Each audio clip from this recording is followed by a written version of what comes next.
Hello बच्चों, मैं प्रीता कुमारी झा इस पहचान क्लास में एक नई पहचान के साथ, क्योंकि आज से मैं 11-12 का बैच जो स्टार्ट किया है मैंने, जिसमें कि अब मैं 11-12 के जितने भी गद्य और पद खंड है उसकी चर्चा करूंगी। ग्रामर पोर्शन तो सबका सेम है, और स्पेशली जो आपके 11-12 में ग्रामर का पोर्शन है वह भी मैं आपको बीच बीच में इसी सत्र में बताऊंगी। यानी कि जल्दी ही मैं आपको एक शेड्यूल बताऊंगी कि किस डे में आपका वीडियो आएगा। ठीक है, किस डे में 9-10 का, किस में 11-12 का, किस में बिहार बोर्ड का, किस में CBSE बोर्ड का। जल्दी मैं आपको ये नोटिफिकेशन दे दूंगी। ठीक है बच्चों, और आपके ग्रामर का पोर्शन भी मैं आपके ही सत्र में आपको बताऊंगी। ठीक है, तो आज स्टार्ट करते हैं हम 12th के सत्र के साथ, जो कि आरोप भाग 2 क्लास 12 NCERT CBSE। आज मैं काव्य खंड से इसकी शुरुआत कर रही हूँ, क्योंकि काव्य खंड जानना ज़्यादा जरूरी है। पहले मैं काव्य खंड बताऊंगी और स्टेप बाय स्टेप जैसे जैसे आपका सिलेबस है वैसे वैसे मैं कोशिश करूंगी कि आपको उस समय तक ही मैं कंप्लीट कर दूं। ठीक है, थोड़ा लेट स्टार्ट किया हमने सेशन इसका, तो आई एम सॉरी, लेकिन मैं कोशिश करूंगी कि मैं आपको पूरा करा दूं। ठीक है, तो आज हम जानेंगे काव्य। तो काव्य खंड के लेसन 1 से। लेसन 1 में आपके पाठ्य पुस्तक में 2 काव्य हैं हमारे हरिवंश राय बच्चन जी का, जिसके में पहले में उन्होंने अपना आत्म परिचय दिया है, और दूसरे में निशा निमंत्रण जो इनका गीत का संग्रह है उसका एक गीत उन्होंने यहाँ पर दिया है, पाठ में संकलित है, जो कि दिन जल्दी जल्दी ढलता है गीत है। ठीक है, तो आज हम उनके आत्म परिचय की चर्चा करेंगे। ठीक है, उसके बाद फिर अगले वीडियो में एक गीत। तो आज पाठ लेसन 1 पार्ट 1 का पहला कविता आत्म परिचय। ठीक है, तो इन दोनों के कवि कौन है? हरिवंश राय बच्चन जी। तो हरिवंश राय बच्चन जी को कौन नहीं जानता, और उनकी प्रसिद्धि एक और बात से मिलती है। उनके बेटे जो superstar mega star Amitabh Bachchan ji हैं, वो उनके पिताजी हैं। एक ये पहचान, लेकिन उनकी अपनी एक विशेष पहचान है। उस पहचान से वो जाने जाते हैं एक बड़े लेखक और कवि के रूप में, हिंदी साहित्य के एक बड़े लेखक और कवि के रूप में। ठीक है, तो सर्वप्रथम हम इनका परिचय जाने, जीवन परिचय साधारण रूप में। उसके बाद उनके आत्म परिचय की चर्चा करेंगे कि वह उन्होंने किस संदर्भ में यह बात कही है। ठीक है, अपना जो आत्म परिचय वो किस रूप में देते हैं। ठीक है, हरिवंश राय बच्चन जो कि हालावादी कवि थे, हालावादी कवि थे, ये याद रखना है आपको, ये हालावादी कवि थे। हालावादी क्या होता है? हाला का एक नाम शराब भी होता है, शराब। और इनको प्रसिद्धि भी इनके एक अमर कृति मधुशाला से मिली है, जिसमें उन्होंने जीवन का एक अलग रूप दिखाया है। बहुत सारे लेखकों ने इनका विरोध भी किया कि वो शराब की बड़ाई कर रहे हैं। बहुत सारा इनको विरोध भी झेलना पड़ा, लेकिन बाद में क्या कहते हैं, साहित्यकारों ने जब इसकी विवेचना की तो पता चला कि वो किस संदर्भ में इस बात को बता रहे हैं। हालावादी का एक और अर्थ लगाया जा रहा है साहित्य में, हाल, किस हाल में है, मतलब हाल का बयान। यानी हाल का बयान खुद का नहीं, यानी परिस्थितियों का हाल, समय का हाल, मानव का हाल कि वह किस परिस्थिति में है। और ये हमारे हरिवंश राय बच्चन जी छायावाद के बाद के कवि, यानी उत्तर छायावाद के कवि हैं। ठीक है, और ये हालावादी धारा के प्रवर्तक भी माने जाते हैं। उन्होंने छायावादी कविताएं क्या होती थी कि उसकी व्यंजना में कल्पना शक्ति का भरमार होता था, और छाया प्रतिरूप में कविताएं लिखी जाती थी। लेकिन इन्होंने क्या किया, जो वास्तविकता है, जो यथार्थ है, उनका उन्होंने चित्रण किया, और वो भी किस स्थिति में कि रूप कौन सा दिख रहा है और वास्तव में उसका हाल कैसा है, हमें दिखाई क्या पड़ रहा है और उसके जस्ट ऑपोजिट उसका हाल में मेल नहीं है, वो उन्होंने दिखाने की कोशिश की। इसीलिए एक अलग धारा से इनको जोड़ा गया, हालावादी धारा से। मैथिली शरण गुप्त इनके समकालीन कवि थे। इनका जन्म 27 नवंबर 1907 गांव बाबूपट्टी उनके गांव का नाम था, याद रखिएगा। तहसील रानीगंज, जिला प्रतापगढ़, उत्तर प्रदेश। ठीक है। और इनकी मृत्यु 18 जनवरी 2003 को मुंबई में हुई। इनके पिता का नाम प्रताप नारायण श्रीवास्तव था, माता सरस्वती देवी। इनकी 2 पत्नी हुई। पहली पत्नी का नाम श्यामा देवी, जिनसे इनकी शादी 19 वर्ष की अवस्था में हुई थी, 1926 में, जब वो 19 वर्ष के थे। और श्यामा देवी की उम्र उस समय 14 वर्ष की थी।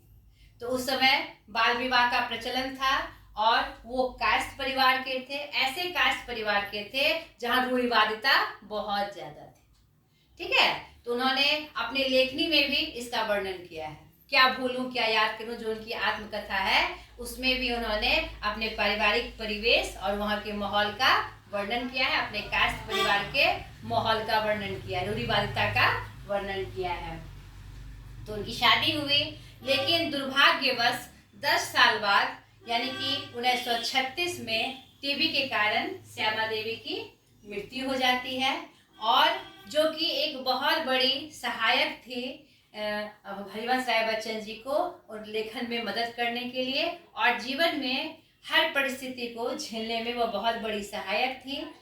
लेकिन उनकी मृत्यु के बाद वह बिल्कुल टूट गए, बिल्कुल से टूट गए और उन्होंने जीना ही छोड़ दिया। लगता है अब जीवन कुछ नहीं। लेकिन संयोगवश उनके जीवन में 1941 में तेजी बच्चन का आगमन हुआ, जो कि एक पंजाबी मूल की थी। 1941 में उन्होंने उनसे दूसरी शादी की। उन्हीं के बेटे अमिताभ जी और अमिताभ जी हैं, 2 बेटे उनसे हुए।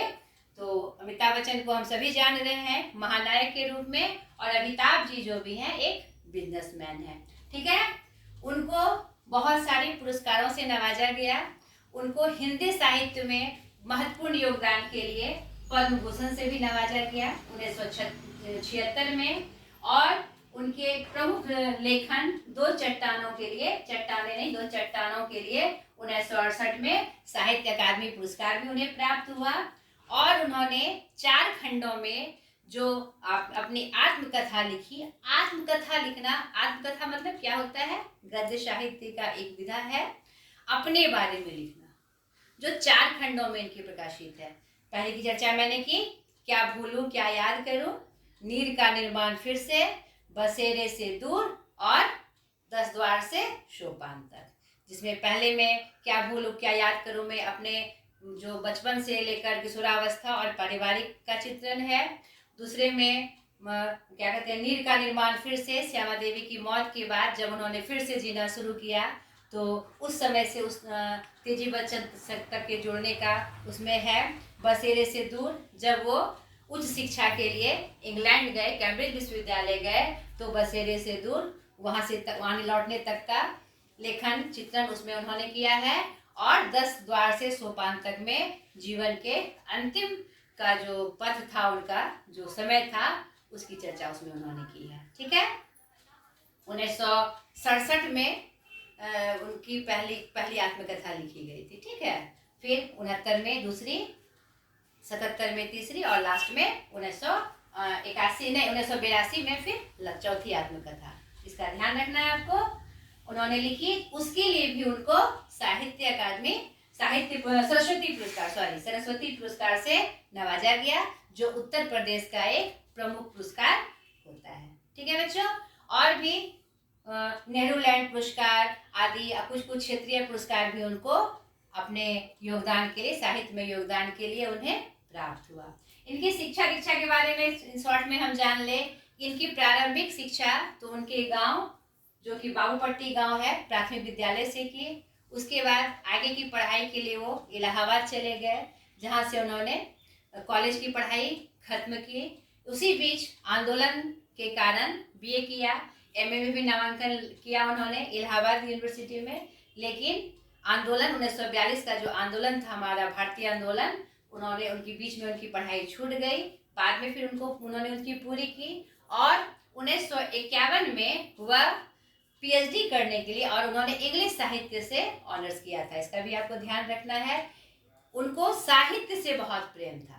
भाषा चाहे कोई हो, लेकिन जो साहित्य है, चाहे वह हिंदी साहित्य हो, अंग्रेजी साहित्य हो, उर्दू साहित्य हो, उनको उर्दू की भी शिक्षा दी गई थी, क्योंकि उस समय उनके परिवार में यह परंपरा थी, उर्दू सीखना जरूरी था। तो साहित्य से धीरे धीरे उनका प्रेम बढ़ते चला गया।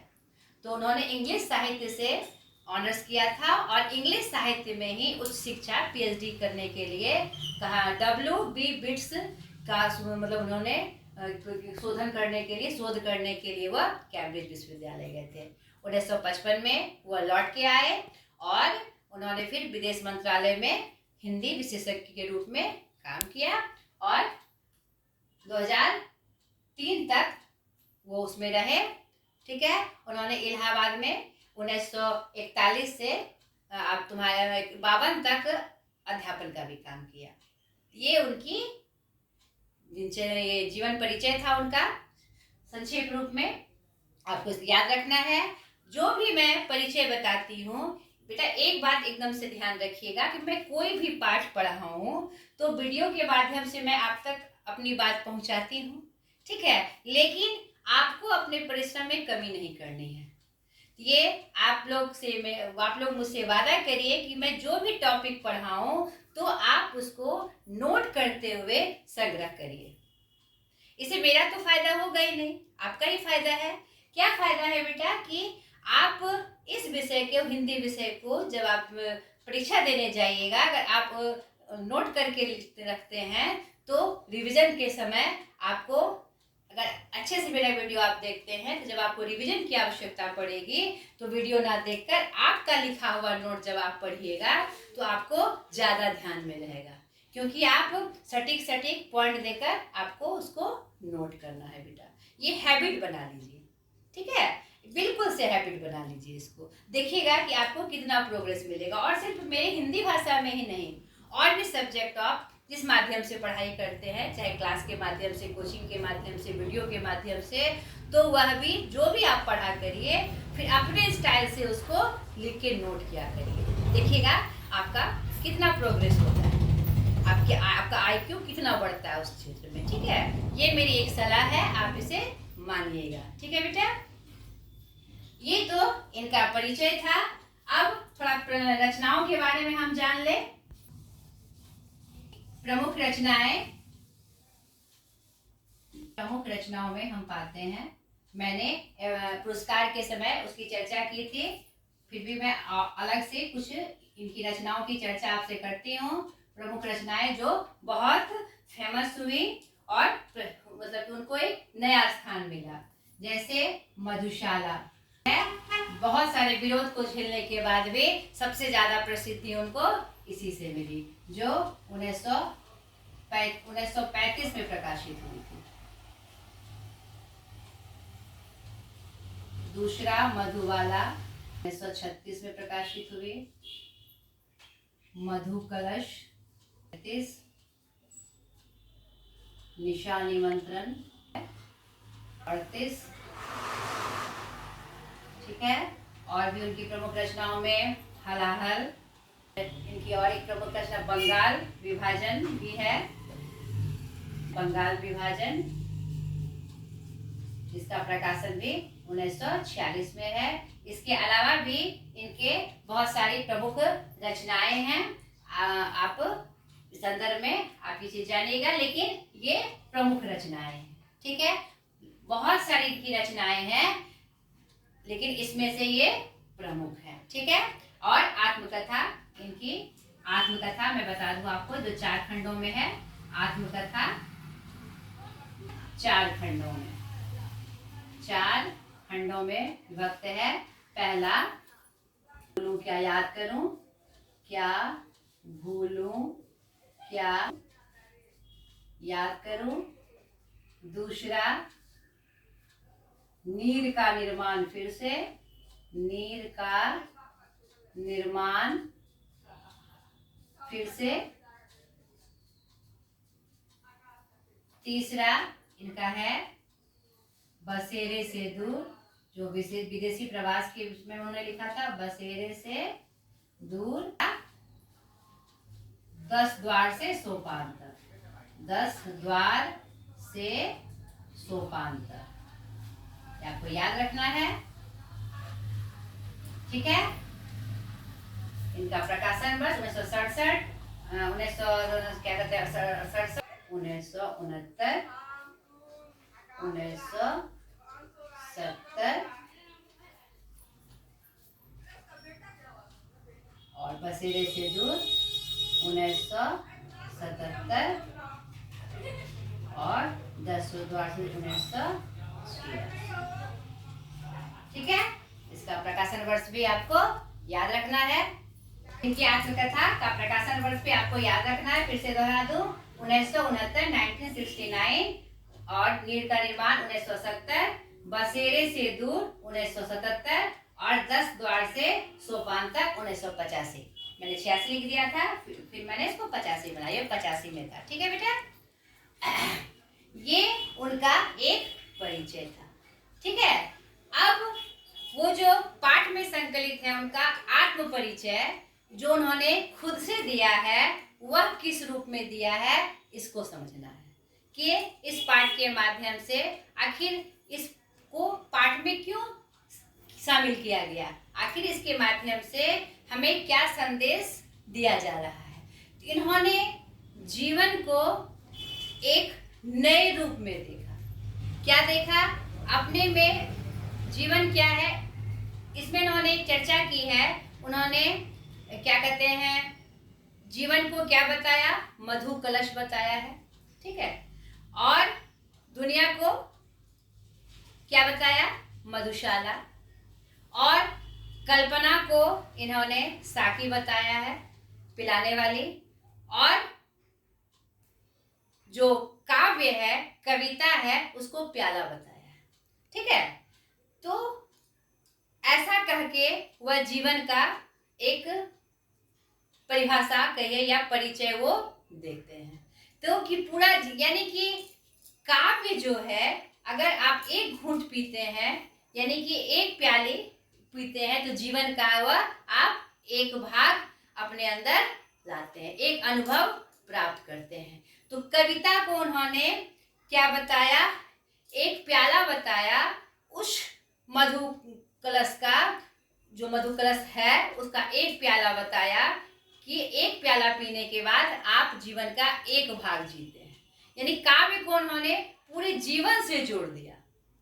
नहीं, एक कविता के माध्यम से आप अपने जीवन का सारा स्वरूप जान सकते हैं, सारा कुछ जान सकते हैं एक कविता में पिरोकर, एक कविता के माध्यम से। तो उन्होंने अपना परिचय काव्य के रूप में दिया है और एक विरोधी के रूप में। यानी कहने का मतलब है कि क्या वो दुनिया से विरोध करना चाह रहे थे, विरोधी प्रवृत्ति के थे? नहीं, वह जिस रूप में दुनिया को पाते हैं, लेकिन उसमें अपना जो उनका रूप है वह दर्शाकर वो ये बताना चाह रहे हैं कि दुनिया में लोग बहुत सारे ताने देते हैं, नहीं ताने देते हैं हमें, कोई भी काम करो तो, और हमेशा दुनिया वाले हमारे साथ खड़े नहीं होते। खासकर जब हमारे सामने विशेष परिस्थितियां आती है तो हमें लगता है कि हम अकेले हैं, जबकि दुनिया से हम हैं, हमसे दुनिया है ना। लेकिन फिर भी ऐसी परिस्थिति होने के बाद भी हम दुनिया से अलग नहीं रह सकते, क्योंकि दुनिया, समाज, दुनिया नहीं समाज, जिस समाज में हम रहते हैं यही हमारी दुनिया होती है। नहीं, दुनिया मतलब पूरा विश्व में एक साथ तो हम नहीं रहते हैं। दुनिया मतलब एक समाज। तो समाज भले हमारी परिस्थितियों के कुछ विपरीत हो, कुछ बातें हमारे विपरीत में हो, लेकिन फिर भी हम उससे अलग नहीं रह सकते। उन्होंने यहाँ ये संकेत दिया है, क्योंकि समाज ही हमें परिचय देता है। हम क्या है यह कौन बताता है? समाज ही बताता है।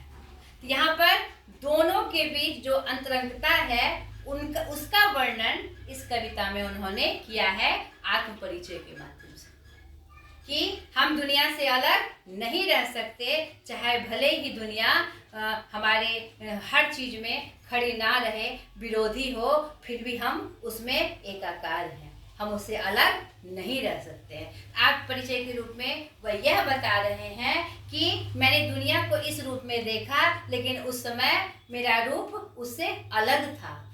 तो दोनों रूप उन्होंने दिखाया है, दुनिया और खुद का, यानी हर इंसान के वो एक प्रतिनिधित्व करते हुए दिख रहे हैं, प्रतिनिधि बने हुए हैं कि ऐसा होता है।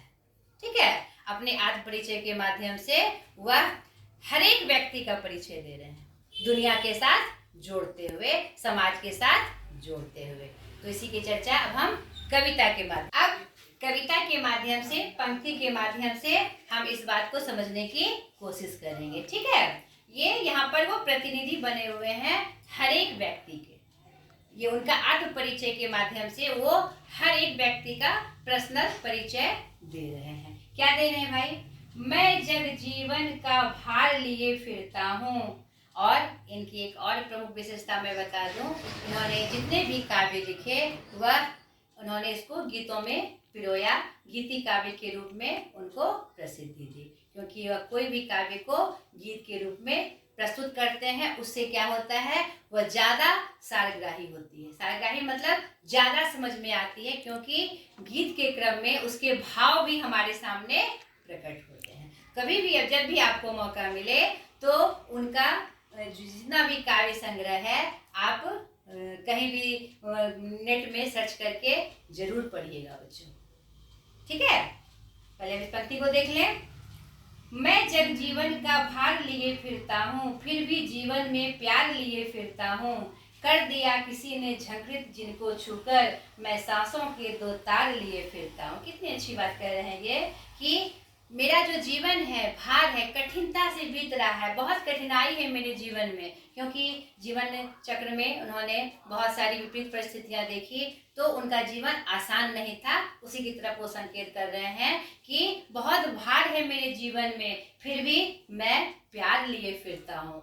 हर इंसान के लिए मेरे अंदर स्नेह है और मैं प्यार बांटने की कोशिश करता हूँ। यानी यहाँ पर सबको ये संकेत दिया जा रहा है कि चाहे जीवन कैसा भी कठिन हो, कितना भी भार स्वरूप हो, तो आपको उसे विक्षुब्ध नहीं होना, दुखी नहीं होना है, आपको समाज में प्यार बांटना है। ठीक है, कर दिया किसी ने झंकृत जिसको छूकर, अगर जो भी मेरे प्यार से मेरे पास आया और क्या कहते हैं, प्यार से मुझे छुआ, यानी कहने का मतलब है मेरे सामने आकर उसने कुछ मनभार की, तो फिर मैंने उसे प्यार दिया। ठीक है, मैं सांसों के दो तार लिए फिरता हूँ, यानी हर जगह हर परिस्थिति में मैं ऐसा करता हूँ। मैं स्नेह सुरा का पान किया करता हूँ, मैं कभी ना जग का ध्यान किया करता हूँ।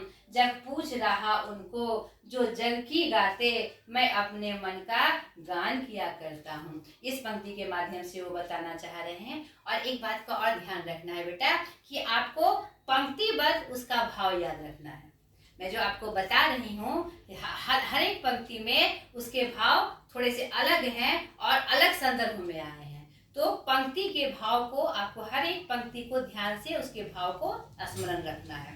इस पंक्ति में वो कह रहे हैं कि मैं स्नेह का सुरा पीता हूँ, मैं हमेशा स्नेह में बंधा रहता हूँ, मैं उस स्नेह का ही पान किया करता हूँ, और मैं जग का ध्यान नहीं करता। तो क्या जग को बेपरवाही से लेते हैं? नहीं, जग में क्या ऊंच नीच हो रही है, क्या मेरे बारे में गलत कहा जा रहा है, लोग कहाँ मगन है, मैं उसकी परवाह नहीं करता। इस संदर्भ में वो ये बात कह रहे हैं कि मैं उसका ध्यान नहीं देता। नहीं, जैसे कहते हैं ना, कौवा कान लेके उड़ गया, तो मैं कान को देखता हूँ, कौवे को नहीं। अब ये बात आपको समझ में आई होगी, यानी कि जो बेकार सी की बातें हैं मैं उस पर ध्यान नहीं दिया करता हूँ, मैं स्नेह को बांटता फिरता हूँ। जग पूछ रहा उसको जो जग की गाते, और यहाँ पर वो व्यंग स्वरूप व्यंजना स्वरूप ये बता रहे हैं, जग किसको पूछता है? जो जग का गुणगान करता है। मतलब लोग उसकी पूछ करते हैं जो बिना वजह उसकी प्रशंसा किए करता है, लोग उसी को पूछते हैं, जो मेरे स्वभाववश नहीं है। यहाँ पर आपको भी वो संकेत दे रहा है, ऐसा नहीं करना है, आपको झूठी प्रशंसा करके अपना नाम आगे नहीं करना है। नहीं, आप यथार्थ का सामना करिए, भले ही मुझे वो ना पूछे, लेकिन मैं प्रशंसा गान क्यों करूं? प्रशंसा करना है तो भारत माता का करिए, नहीं अपने माता पिता का करिए, अपने देश का करिए। ठीक है, इस संदर्भ में ये बात कही गई है, मैं अपने मन का गान किया करता हूँ, मुझे दूसरी की प्रशंसा, झूठी प्रशंसा नहीं करनी है, मुझे उस हाव भाव में रहकर जीवन नहीं बिताना है। मैं अपने मन की करता हूँ, मन की करता हूँ मतलब जो मेरे मन में आता है, और मुझ में इतना ज्ञान है कि क्या सही और क्या गलत, तो मैं अपने मन की बात मानता हूँ। मैं झूठी मोह माया में फंसकर फालतू में समय बर्बाद नहीं करता हूँ। यहाँ पर ये संदर्भित है। ठीक है, मैं निज उड़ के उद्गार लिए फिरता हूँ, मैं निज उड़ के उपहार लिए फिरता हूँ, है यह अपूर्ण संसार ना मुझको भाता, मैं स्वप्नों का संसार लिए फिरता हूँ। ये संदर्भ इस पंक्ति में भी आती है कि मेरे हृदय से जो उद्गार प्रकट होते हैं, जो भाव प्रकट होते हैं, वह मैं सबको देता फिरता हूँ, मैं लिए फिरता हूँ, हर जगह इसको लिए फिरता हूँ। और मैं खुद का जो मेरे दिल से जो बातें आती है, मैं वही उपहार स्वरूप दूसरे को भेंट करता हूँ। यह अपूर्ण संसार मुझे नहीं भाता। संसार को यहाँ उन्होंने अपूर्ण क्यों कहा? क्योंकि जो होना चाहिए वह संसार हमें नहीं देता, विपरीत या विरोधी पक्ष यहाँ हमें ज्यादा दिखते हैं, तो इसलिए लगता है कि संसार अपूर्ण है। ठीक है, वो जो हमारे संदर्भ की बात होती है वह न कर कर उल्टी बातें करता है, इसलिए मैं यह संसार अपूर्ण संसार मुझे नहीं भाता। इसलिए इन्होंने संसार को अपूर्ण बताया है कि संसार जो मेरे लिए है तो मेरा हितकारी होना चाहिए, लेकिन हम यहाँ क्या देखते हैं कि विरोधी ज्यादा है, इसलिए संसार को वो अपूर्ण मानकर इस संदर्भ में ये बात कहते हैं, मैं स्वप्नों का संसार लिए फिरता हूँ। तो ये संसार मेरे किस काम का? मैं कल्पना में, मैं स्वप्न में ऐसे संसार का निर्माण करना चाहता हूँ जो मानव समाज के लिए हितकारी हो, और मुझे वही पसंद है। वो कल्पना में ऐसे संसार की कल्पना करते हैं जहाँ पर किसी को दुख ना हो, कोई विरोधी पक्ष ना हो, सब एक दूसरे से स्नेह करे, सब एक दूसरे से प्यार करे। ठीक है, आगे देखिए, मैं जला हृदय में अग्नि दहा करता हूँ, मैं अपने अंदर ज्वाला लिए हूँ कि नहीं, जो बात होनी चाहिए वह मुझे वही करनी है, नहीं, और मैं इस जलन में जलता रहता हूँ, लगातार जलता रहता हूँ, सुख दुख दोनों में मग्न रहा करता हूँ। ये तो एक मानव का विशेष गुण है, चाहे सुख हो चाहे दुख हो, हमें मग्न रहना चाहिए। सुख में ज्यादा इतराना नहीं चाहिए और दुख में ज्यादा घबराना नहीं चाहिए। वही वो बात कह रहे हैं कि मैं दोनों ही परिस्थिति में मग्न रहा करता हूँ। वो आपको भी संकेत दे रहे हैं, आप ही को संकेत दिया जा, यही मैसेज दिया जा रहा है कि दोनों परिस्थिति में मग्न रहना चाहिए। जग भव सागर तरने को नाव बनाए, मैं भव मौजों पर मस्त बहा करता हूँ। यह जो क्या कहते हैं, सागर रूपी दुनिया है जो कि नाव बनाए कि तरने के लिए क्या है, नाव बना के रखता है, लेकिन मैं चाहता हूँ, यानी कि सुविधा भोगी बना हुआ है समाज, नहीं, इसने इस भव सागर को पार करने के लिए वह नाव बनाता है, क्या कहते हैं, सुविधा बनाता है, सुविधा भोगी होते जा रहा है। लेकिन मैं चाहता हूँ कि उसके मौजों पे, यानी कि हर परिस्थिति को झेलते हुए, यानी खरा सोना बन के उठूं। मैं सुविधा भोगी ना बनूं, मैं परिश्रमी बनूं, मेहनती बनूं, मैं उसके मौज में बहकर जो उसमें कठिनाई है मैं उसका सामना करते हुए आगे बढ़ूं। मैं वैसे बढ़ना चाहता हूँ, वैसे मस्त होकर रहना चाहता हूँ, ताकि मुझे परिस्थितियों की का यथार्थ चित्रण हो, सही चित्रण मेरे सामने हो कि उस पे कैसे आगे बढ़ा जाता है, जीवन पथ पे कैसे आगे बढ़ा जाता है। अगर सुविधा भोगी हम बनते चले गए तो वास्तविकता हमें, जीवन की वास्तविकता हमें कभी पता नहीं चलेगी।